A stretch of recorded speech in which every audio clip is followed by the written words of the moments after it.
ခရမ်းသီးတွေရမယ်ခရမ်းသီးတွေရမယ်ကြော်စားချက်စားပြုတ်စားအားလုံးစားလို့ကောင်းတယ်နော်ခရမ်းသီးတွေရမယ်ဈေးလိုက်တော်တယ်နော်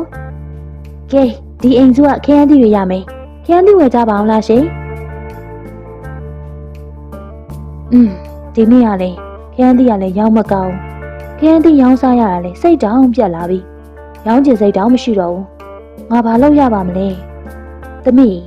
ခရမ်းသီးရောင်းမကောင်းလို့စိတ်ပြတ်နေရလားစိတ်မပြတ်ပါနဲ့သမီးဇွဲမလျှော့ပါနဲ့ဒီနေ့ရောင်းမကောင်းလေနောက်နေ့တော့ရောင်းကောင်းပါပါဖွာသမီးကိုသိလို့လားအဖွားကိုလည်းသမီးတခါမှမမြင်ဘူး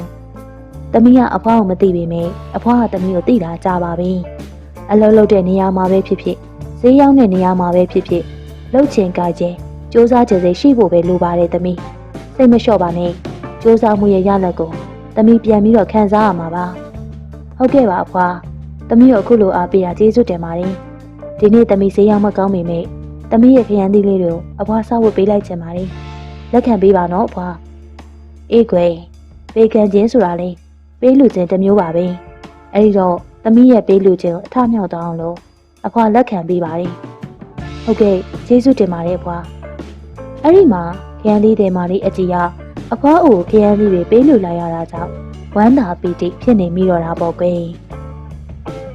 ခရမ်းသီးတွေရမယ်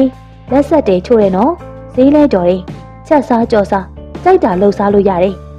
ခရမ်းသီးတွေဝယ်ကြပါအောင်လားရှင်လောက်ပြန်ပြီ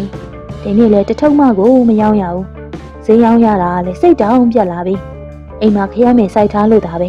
ဝယ်ပြီးတော့ဒါပြန်ရောင်းရမယ်ဆိုရင်ငါတော့မွဲမှာသေးကြတယ်စိတ်ပြတ်လိုက်တာနော်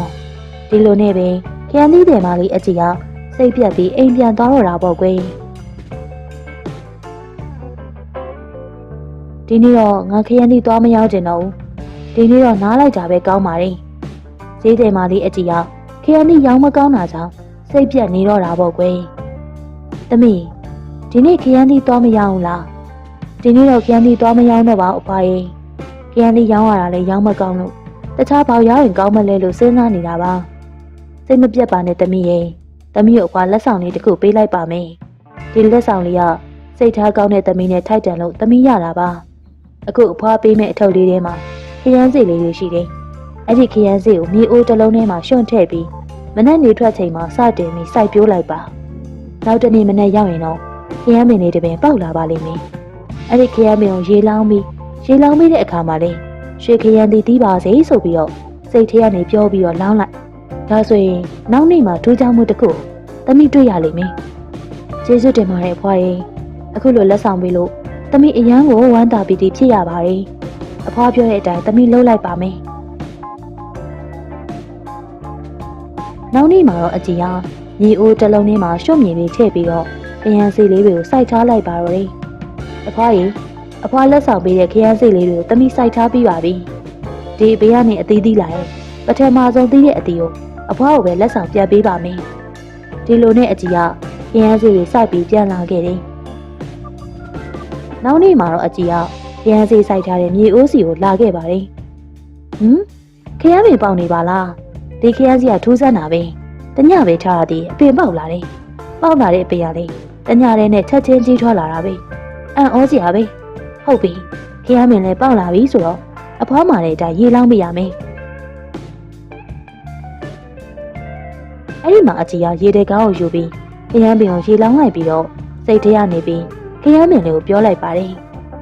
ခရမ်းပင်လေးရေရွှေခရမ်းသီးတီးပါစေအကြည်ကခရမ်းပင်လေးကိုရွှေခရမ်းသီးတီးပါစေလို့ဆုတောင်းပြီးအိမ်ကိုပြန်ခဲ့တယ်နောက်နေ့မနက်မှာတော့အကြည်ကရွှေခရမ်းသီးတစ်လုံးကိုခရမ်းပင်မှာတွေ့လိုက်ရပါတော့တယ်ရွှေခရမ်းသီးတီးနေပါလားဒီရွှေခရမ်းသီးကိုရောင်းလိုက်ရင်တော့ပတ်စံတွေအများကြီးရမှာပဲဒါပေမဲ့ငါကလေးစကားကိုအပြတ်ခံလို့မဖြစ်ဘူးဒီအပင်ကတီးလာတဲ့အသီးကိုအဖွားကိုပေးရမယ်ငါယူလို့မဖြစ်ဘူးဒီလိုနဲ့အကြည်ကရွှေခရမ်းသီးကိုယူပြီးတော့အဖွားအိုပေးဖို့လိုက်ရှာနေခဲ့ပါတယ်အဖွားကိုဘယ်မှရှာလို့မတွေ့ပါလားအဖွားဘယ်မှာနေတာပါလဲမြည်လေးအဖွားကိုလိုက်ရှာနေတာလားဟုတ်ပါတယ်အဖွားရေ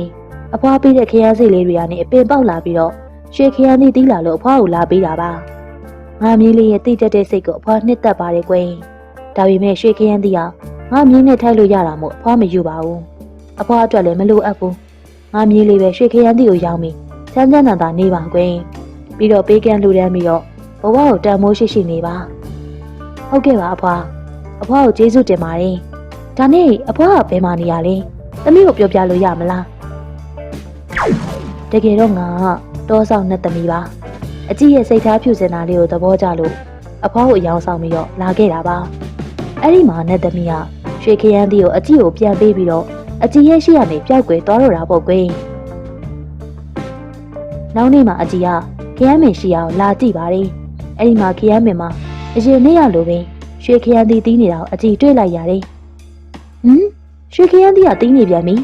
ဒီခရမ်းမင်ကရွှေခရမ်းသီးကိုတစ်နေ့တစ်လုံးတီးနေတာပဲငါအတွက်ချမ်းသာခြင်းတွေကိုပေးစွမ်းခဲ့တဲ့နတ်သမီးကိုကျေးဇူးအရန်ကိုတင်ပါတယ်အဲ့ဒီမှာအကြည့်ကပျော်ရွှင်ပြီးတော့ကခုန်နေတော့တာပေါ့ကွယ်ပရိသတ်များရှင်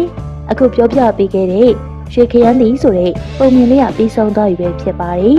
နောက်ရက်တွေမှာလည်းပုံမြင်လေးတွေကိုတင်ဆက်ပေးဦးမှာမို့လို့ channel လေးကို like နဲ့ subscribe လေးနှိပ်ပြီးတော့အားပေးသွားခဲ့ပါဦးနော်နားဆင်အားပေးခဲ့ကြတဲ့ပရိသတ်များအားလုံးကျေးဇူးတင်ပါတယ်ရှင်